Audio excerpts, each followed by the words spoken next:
Good day. So I'm going to do a video on a Pressure Pro Hot Box because these things just naturally seem to always go out on you.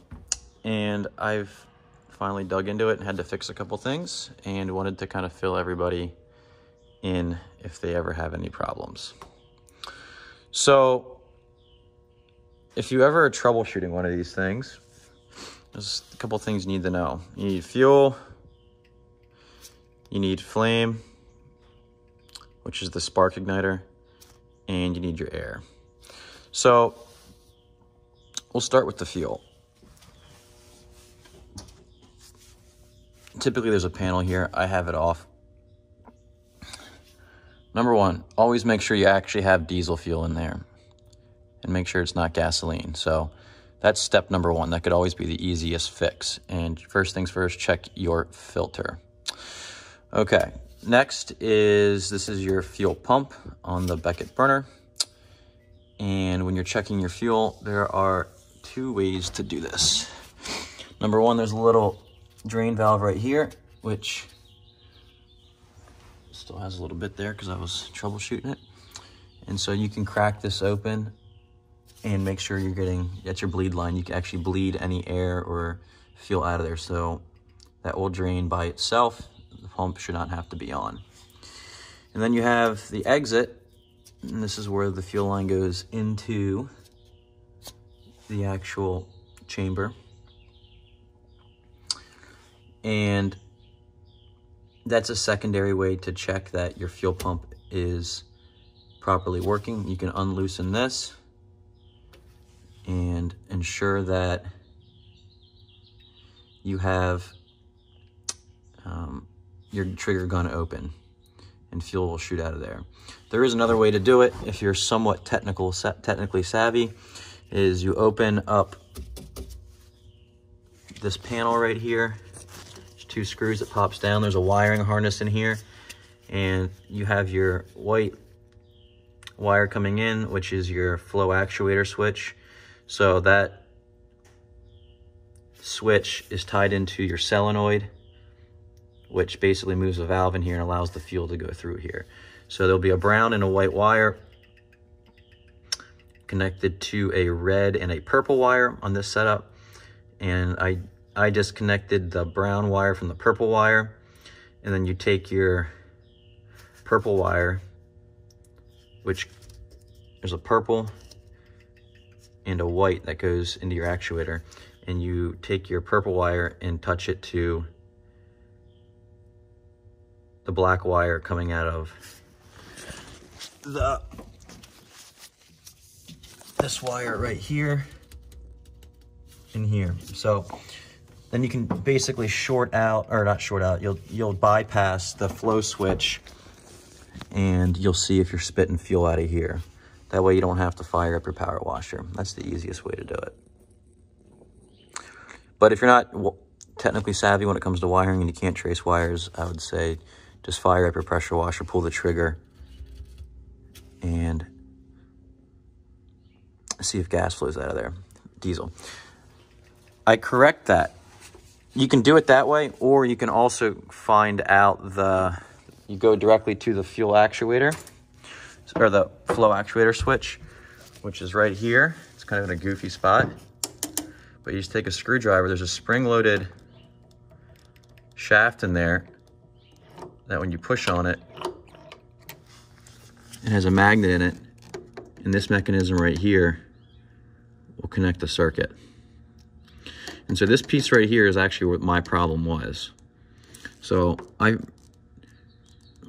would fire everything up, or I'd plug my burner in, turned it on, turn the thermostat up, and I'd push this in to essentially simulate water coming through here, and it wasn't turning the burner on.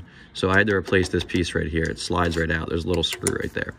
So keep that in mind. This is in regards to the fuel. So I was having 100% fuel issues. I realized I wasn't getting any fuel out of here until I bypassed that wiring and gave the solenoid 120 volts. These solenoids don't typically go bad. This one's a little loose. They do get corroded on here.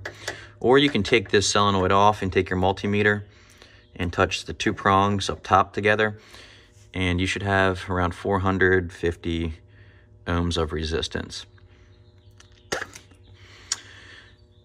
In case you're wondering how this works, this is basically a magnet, and there's a metal shaft that runs through here. So when this gets its voltage, it pulls this valve open and it allows the fuel to run through up to here. So check your fuel first. That's the simplest fix. And if you are getting fuel and it's peeing out here pretty good, you want to put a cup or a rag or something, and you don't need to do it long. You just touch it and it'll shoot out, and you'll know if you're getting fuel or not. Next is your spark. So there's 2 screws here. Just open these screws up. This will flip down, and there'll be 2 prongs coming off that, which go to 2 leads that go to your inside the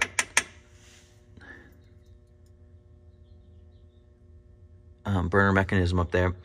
And this flips down, and you turn your thermostat off, but you can flip your unit on. When it's running, you take a well-insulated screwdriver. This is not the best one to use because it does put out thousands of volts.